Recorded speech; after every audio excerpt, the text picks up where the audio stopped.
성인 66.5% 체벌 다시 부활시켜야 한다. 성인 2398명을 대상으로 조사한 결과 응답자의 66.5%가 체벌을 부활시켜야 한다고 답했다. 댓글: 한국의 최대 문제는 체벌과 훈육 구분을 못한다는 거라고 했음. 체벌을 금지했더니 훈육까지 못하게 하고, 훈육을 허용해야 한다고 했더니 체벌을 하자고 하고, 이 둘은 다른 건데 자꾸 구분을 못함. 때리는 거 말고도 훈육하는 방법이 있는데 뭘 때려. 나도 학교에서 맞았었지만 안 때리는 선생님들도 있었고, 그 쌤들은 때리지 않고도 애들 잘 다뤘었음. 이런 질문도 이제 환자분들 되게 많이 해요. 부모님들이 와서 얘가 지금 4살인데 훈육해도 되나요? 어떻게 훈육해야 되나? 이렇게 얘기하시는데, 이 훈육이라는 게 교훈할 때 그 훈이고 양육하다 할 때 기른다는 뜻이잖아요. 그러니까 이거는 때리고 엄하게 하고 이런 게 전혀 아니에요. 훈육이라는 건 말 그대로 가르치고 기르고 이런다는 뜻이거든요. 그러면은 체벌은 뭐냐? 말 그대로 벌을 가하는 건데, 때리는 걸 보통은 말을 하죠. 저의 이제 생각을 말씀을 드리면, 교육적 효과가 얼마나 있느냐 여부에 따라서 3가지로 나누어요. 첫 번째가 긍정적 강화, 두 번째가 부정적 강화, 세 번째가 벌.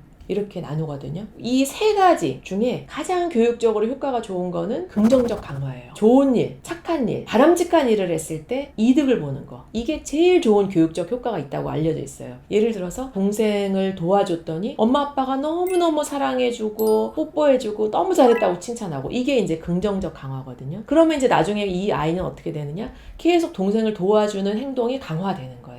그 다음에 이제 두 번째 아까 얘기했던 부정적 강화. 이제 이거는 뭐냐면 어떤 일을 잘못했을 때 원래 주어지던 거를 그냥 주지 않는 거예요. 예를 들어서 내가 동생한테 되게 잘못했어. 그러면 부모가 칭찬하고 사랑해주고 이런 걸 안 하는 거예요. 보상이 주어지지 않는 거죠. 그러면은 아이들이 요거를 점점점 안 하게 돼요. 세 번째, 벌이 보통 제일 효과가 없다고 알려져 있어요. 벌이라는 게 근데 개인적인 경험으로는 효과가 없진 않은 것 같아요. 아주 어린 시절에는 상황을 잘 파악하기가 어렵잖아요. 예를 들어서 동생을 때렸어요. 그러면 이거를 이해하기가 어렵거든요. 이 상황이나 맥락이나 이런 걸. 그러면 어쨌든 힘으로 못하게 이렇게 쫙 막고 있어야 되고, 나이대별로 적용하고 이해할 수 있는 폭이나 깊이가 다르거든요. 성인 같으면 말로 하겠죠. 초등학교 저학년이라든지 이 정도는 예를 들어서 생각하는 의자 괜찮은 방법이라고 봐요. 물론 그걸 너무 오랫동안 하면 안 되겠지만요. 체벌 자체는 문제가 아닌 것 같아요. 막 때리는 게 문제지. 개인적인 경험을 좀 말씀을 드리면, 저도 어릴 때 아버님한테 매를 맞은 적이 있어요. 저희 아버지는 저를 체벌하실 때, 선아야 이렇게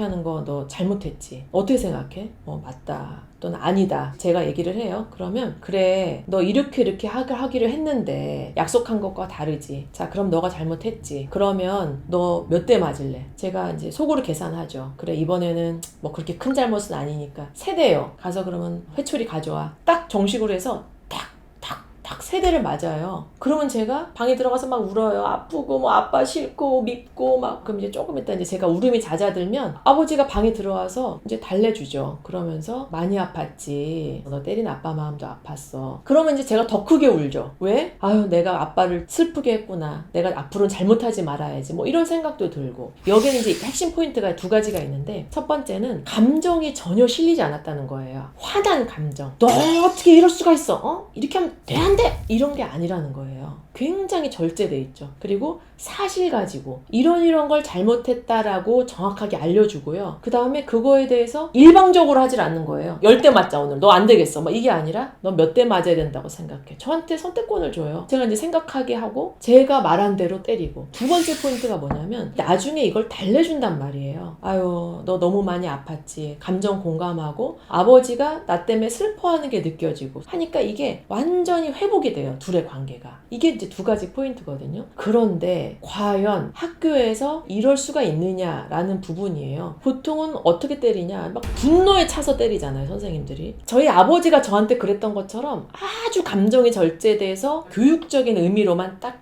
정리한 다음에 체벌을 하는 경우는 정말 지극히 드물죠. 그래서 저는 개인적으로는 어느 일정 나이까지는 체벌을 허용하되 매우 제한적으로 가느다란 회초리로 손 이렇게 때리는 거, 그 정도 체벌할 수 있다고 봐요. 근데 어릴 때 이런 거를 뭐 체벌하면 안 된다, 애를 자유롭게 놔둬야 된다, 이런 명목하에 물건을 던지는 거, 부모를 때리는 거, 이거를 아유 왜 그래, 아유 엄마 아파 이러면서 그냥 넘어간다? 그거는 절대 안 되는 거예요. 애들이 행동을 제한하는 거를 배울 기회를 잃는 거예요. 그래서 그렇게 해서는 안 됩니다. 도리어요.